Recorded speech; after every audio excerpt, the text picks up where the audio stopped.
Hey guys, welcome to the channel. Before we jump into the video, give you a wrist check. I'm wearing the Sapphire Sandwich from Omega. My friend Mike's letting me borrow the watch for the weekend after doing the review on this, so big shout out to Mike.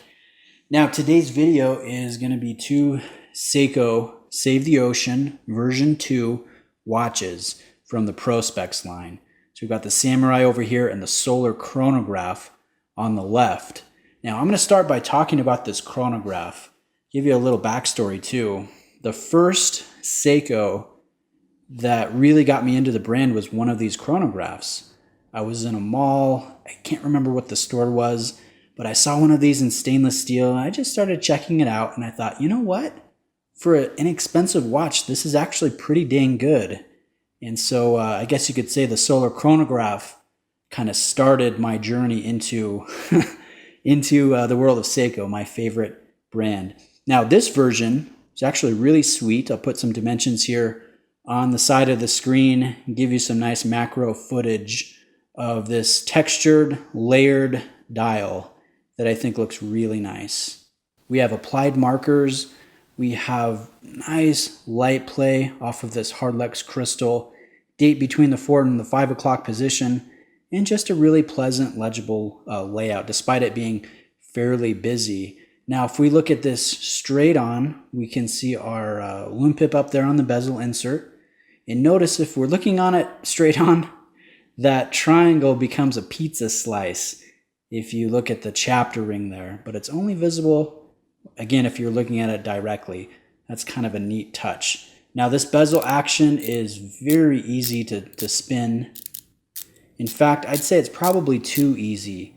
I think that this could get knocked out of position pretty easily, or at least by accident. And let's give you a sample of the function pushers. There we've started the chronograph. You can see that hand sweeping, and then if you push it again, it stops, and then the crown down here at the 4 o'clock position is the reset. So this one is very interesting. Let's take a look at the Samurai now. Now this one's fully mechanical. This has the 4R movement, and this bezel action is a lot more tight. I don't think there's any way that this one is moving accidentally. And of course, like on all Samurais, you have the knurling for the grip on the edge of this bezel. And that matches the large crown at the 3 o'clock position. Very aggressive angular case lines here. Again, has the IP finish and a Hardlex crystal.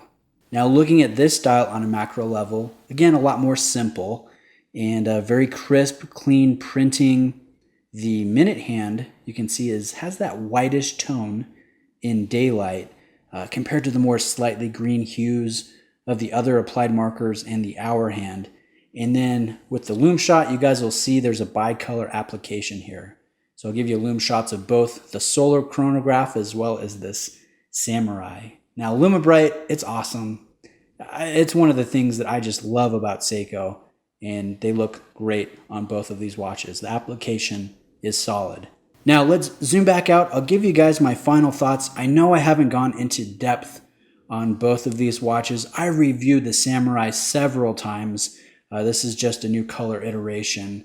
I like both of the watches. I do like the color scheme. I like that instead of bracelets, there is the silicone strap in the navy color. I think it looks good. The reason why I like the silicone here as opposed to a metal bracelet, and I'm mostly a bracelet guy, is this IP finish I think is pretty weak, and so you'll really scuff up the coating and see the base layer of stainless steel fairly easily. And that's where most of the wear happens on a watch, is on the straps. So this being silicone, you're not going to see that. And I think the case is going to look nicer, longer. So that's kind of why I like these two, as opposed to the turtle with the fully IP bracelet that I reviewed on the channel not too long ago. So anyways, just in conclusion, these are very fun watches from Seiko.